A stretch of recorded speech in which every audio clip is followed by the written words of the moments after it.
ये कहानी एक युवा लड़की रिया की है जो अपने माता पिता के साथ एक छोटे से शहर में रहती है। वो एक खुशमिजाज और जिज्ञासु लड़की है, लेकिन एक रात उसका जीवन एक अनजान फोन कॉल से बदल जाता है। रिया एक आम रात अपने कमरे में बैठी थी, अपने दोस्तों से चैट कर रही थी। तभी अचानक उसकी मोबाइल फोन पर एक अनजान नंबर से कॉल आई। उसने कॉल उठाया, लेकिन दूसरी तरफ से कोई बोला नहीं, बस एक गहरी सांस की आवाज सुनाई दी। उसने सोचा कि शायद ये कोई गलत नंबर है और कॉल काट दी। कुछ मिनट बाद वही नंबर फिर से आया। इस बार उसने सोच लिया कि वह फोन का जवाब देगी। हेलो, उसने कहा, लेकिन दूसरी तरफ से कोई जवाब नहीं मिला, बस एक सन्नाटा था। रिया ने फिर से कॉल काट दी और इस बार अपने दोस्तों से मजाक करते हुए कहा, कोई मुझे डराने की कोशिश कर रहा है। लेकिन अगली सुबह रिया को एक अजीब सी खौफनाक भावना हुई। वह अपने फोन में उस अनजान नंबर को देखती है और एक अजीब तरह का डर उसके दिल में बैठ जाता है। उसके दोस्तों ने उसे सुझाव दिया कि वह उस नंबर को ब्लॉक कर दे। कुछ दिन बीत गए और रिया उस फोन कॉल के बारे में भूल गई। लेकिन एक रात जब वह अपने कमरे में अकेली थी, उसके फोन पर फिर से वही अनजान नंबर आया। इस बार उसने बिना सोचे समझे कॉल उठाया। कौन हो तुम? उसने डरते हुए पूछा। मैं तुम्हारे पीछे हूँ, दूसरी तरफ से एक गहरी आवाज आई। रिया का दिल तेजी से धड़कने लगा। वह अपने कमरे की बत्तियां जलाने लगी, लेकिन उसे एहसास हुआ कि घर में कोई और नहीं है। वह डर के मारे अपने दोस्तों के पास गई और उन्हें सारी बातें बताई। दोस्तों ने उसे समझाया कि ये बस एक मजाक हो सकता है, लेकिन रिया को यकीन नहीं था। उसने तय किया कि वह उस नंबर को किसी भी हाल में ट्रेस करेगी। वह अगले दिन पुलिस के पास गई, लेकिन पुलिस ने उसे बताया कि वे कुछ नहीं कर सकते क्योंकि कोई स्पष्ट खतरा नहीं था।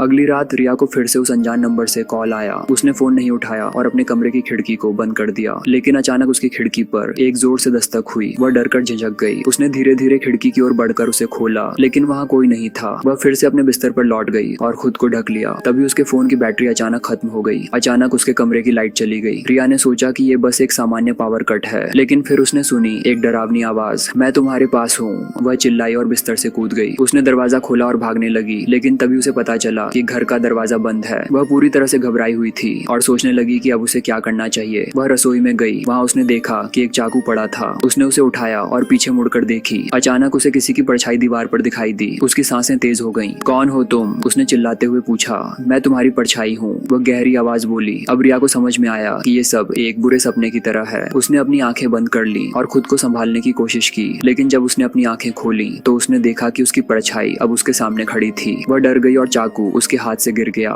मैं तुम्हें नहीं छोड़ूंगी, परछाई बोली। रिया ने तेजी से भागने की कोशिश की, लेकिन परछाई ने उसे पकड़ लिया। अचानक रिया ने अपनी आंखें खोली और पाया कि वह अपने बिस्तर पर है। यह सब एक बुरा सपना था, लेकिन तभी उसके फोन पर एक नया संदेश आया। उसे अनजान नंबर से एक टेक्स्ट मिला कि कौन ये, मैं फिर आऊंगी। रिया के शरीर में एक सिहरन दौड़ गई। रिया ने तय किया कि वह अब और नहीं डरेगी। उसने अपने दोस्तों को अपनी परेशानी बताई और सभी ने उसे मदद करने का वादा किया। उन्होंने मिलकर एक योजना बनाई। वे सभी रात को उसके घर पर रुकेंगे ताकि वह अकेले महसूस न करे। रिया ने थोड़ी राहत महसूस की, लेकिन उसे डर था कि अगर वह फिर से उसी अनजान नंबर से कॉल आई तो क्या होगा। एक शाम रिया के दोस्तों ने उसके घर पर एक छोटी सी पार्टी का आयोजन किया। सभी ने मिलकर हंसी मजाक किया और डरावनी फिल्में देखी। लेकिन जब रात गहरी हुई, रिया को उस अनजान फोन कॉल का ख्याल बार बार परेशान कर रहा था। तभी उसके फोन पर फिर से वही अनजान नंबर दिखाई दिया। रिया ने तुरंत कॉल उठाने का निर्णय किया। क्या तुम अब भी यहाँ हो? उसने घबराते हुए पूछा। मैं तुम्हारे सबसे करीबी दोस्त के पास हूँ, वह गहरी आवाज आई। रिया के दिल की धड़कन तेज हो गई। उसने अपने दोस्तों की ओर देखा, लेकिन सभी अपनी अपनी बातों में व्यस्त थे। वह समझ नहीं पा रही थी कि वह क्या करे। उसने बिना किसी को बताए फोन काट दिया और दोस्तों को देखने लगी। जैसे जैसे रात बढ़ी, रिया को लगा कि उसका डर और बढ़ता जा रहा है। अचानक एक दोस्त ने उसकी ओर इशारा किया। क्या तुम्हें वो आवाज सुनाई दे रही है? सबने चुप होकर सुनी। धीरे धीरे एक डरावनी आवाज सुनाई दी। मैं तुम्हारे पास हूँ, रिया। सभी दोस्त एक दूसरे की ओर देखने लगे। रिया ने कहा, ये वही आवाज है जो मुझे कॉल पर मिली थी। उसकी सहेली नेहा ने कहा, हमें बाहर जाना चाहिए, ये सब डरावना लग रहा है। सभी ने सहमति व्यक्त की और बाहर निकलने का निर्णय लिया। लेकिन जैसे ही वे दरवाजे के पास पहुंचे, दरवाजा अपने आप बंद हो गया। रिया और उसके दोस्तों ने दरवाजे को खींचने की कोशिश की, लेकिन वह नहीं खुला। सभी की सांसें तेज हो गईं। तभी रिया ने देखा कि घर की लाइट्स एक एक करके बंद हो रही हैं। अंधेरा गहराने लगा और एक डरावनी चुप्पी छा गई। हमें यहाँ से निकलना होगा, रिया ने चिल्लाया। तभी अचानक सभी की आंखों के सामने एक सफेद परछाई दिखाई दी। वे सब डरकर पीछे हट गए और ये सफेद परछाई धीरे धीरे उन्हें करीब आ रही थी। रिया ने हिम्मत जुटाते हुए कहा, तुम कौन हो? मुझे बताओ। परछाई ने गहरी आवाज में कहा,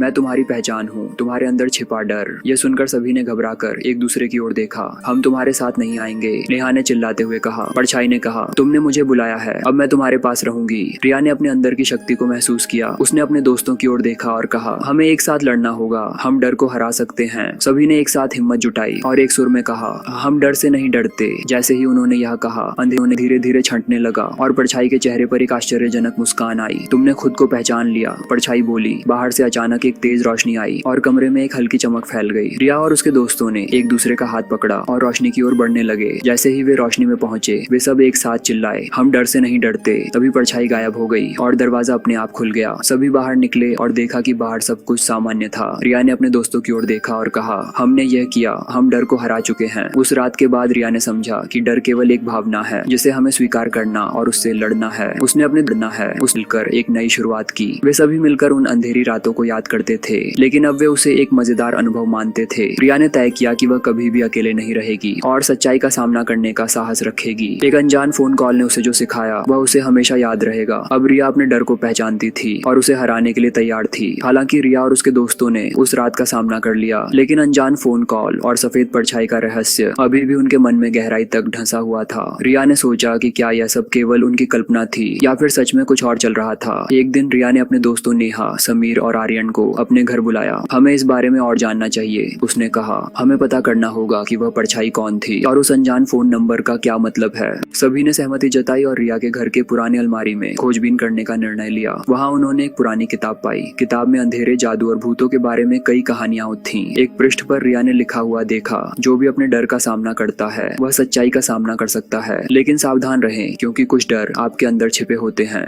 क्या यह उस परछाई के बारे में है? नेहा ने सवाल किया। क्या हमें इसे खोलने की कोशिश करनी चाहिए? रिया और उसके दोस्तों ने तय किया कि उन्हें उस अनजान नंबर को कॉल करना चाहिए और उसके पीछे के रहस्य को जानने की कोशिश करनी चाहिए। एक रात उन्होंने उस नंबर को फिर से डायल किया। इस बार कॉल उठी। दूसरी तरफ की आवाज उसी गहरी आवाज में थी। तुमने मुझे फिर से बुलाया है, उसने कहा। तुम कौन हो और तुम क्यों मुझे परेशान कर रहे हो? रिया ने साहस जुटाकर पूछा। मैं एक आत्मा हूँ जो अपनी पहचान ढूंढ रही है, आवाज ने कहा। मैं तुम्हारी तरह एक बार डर गई थी, लेकिन अब मुझे तुम्हारी मदद चाहिए। रिया ने सभी दोस्तों की ओर देखा। क्या तुम सच में मदद चाहते हो? उसने पूछा। हाँ, लेकिन तुम्हें मेरे अतीत को जानना होगा, आत्मा ने कहा। मैंने एक गलती की थी और अब मैं स्वतंत्रता चाहती हूँ। रिया ने अपनी सहमति दी। आत्मा ने कहा, तुम्हें उस स्थान पर आना होगा जहाँ मैंने अपनी जान गंवाई थी। वहाँ तुम्हें मेरे अतीत का रहस्य पता चलेगा। अगली रात रिया और उसके दोस्त उस भूतिया स्थान पर जाने का निर्णय लेते हैं। यह एक पुरानी खंडहर थी जहाँ पहले एक परिवार रहता था। जब वे वहाँ पहुँचे तो सब कुछ सन्नाटे में डूबा हुआ था। क्या हम सच में यहाँ आना चाहते हैं? आर्यन ने डरते हुए पूछा। हमें करना होगा, रिया ने कहा। हमें आत्मा की मदद करनी है। जब वे खंडहर के अंदर गए तो अंधेरा छा गया। अचानक उन्हें दीवारों पर कुछ पुराने चित्र मिले। उन चित्रों में वही सफेद परछाई थी। ये कौन है? नेहा ने पूछा। ये वही परिवार है, रिया ने कहा। लेकिन ये सब कैसे हुआ? उन्होंने और गहराई में जाने का निर्णय लिया। जैसे ही वे एक कमरे में पहुंचे वहाँ उन्हें एक पुरानी डायरी मिली। डायरी में लिखा था, मैंने अपने परिवार की रक्षा करते हुए एक बड़ी गलती की। मैं उनकी आत्मा को नहीं बचा सकी। रिया ने महसूस किया कि आत्मा एक माँ थी जिसने अपने बच्चों को बचाने की कोशिश की थी, लेकिन उसकी गलती ने सब कुछ बर्बाद कर दिया। अब वह अपनी गलती का बोझ लेकर जी रही थी। क्या तुम मेरी मदद करोगी? आत्मा ने कहा। मुझे अपने बच्चों की आत्माओं को मुक्त करना है। हाँ, रिया ने कहा, हम तुम्हारी मदद करेंगे। रिया और उसके दोस्तों ने मिलकर उस स्थान पर एक छोटा सा पूजा आयोजन किया। उन्होंने उस माँ की आत्मा के लिए प्रार्थना की और साथ ही उन बच्चों की आत्माओं के लिए भी। जैसे ही उन्होंने प्रार्थना की, कमरे में एक हल्की रोशनी फैल गई। आत्मा ने कहा, तुमने मुझे मेरी गलती को स्वीकार करने और मुझसे माफी मांगने का मौका दिया। अब मैं मुक्त हूँ। जैसे ही माँ की आत्मा ने अलविदा कहा, चारों दोस्तों ने देखा कि वहाँ से अंधेरा धीरे धीरे मिट रहा है। रिया ने महसूस किया कि वे सब अब सुरक्षित हैं। हमने उसे मुक्त कर दिया, समीर ने कहा। यह सब हमारी दोस्ती और साहस का परिणाम है। रिया और उसके दोस्तों ने एक दूसरे को गले लगाया। उन्होंने सीखा कि डर का सामना करने में एकता और सच्ची मित्रता कितनी महत्वपूर्ण होती है।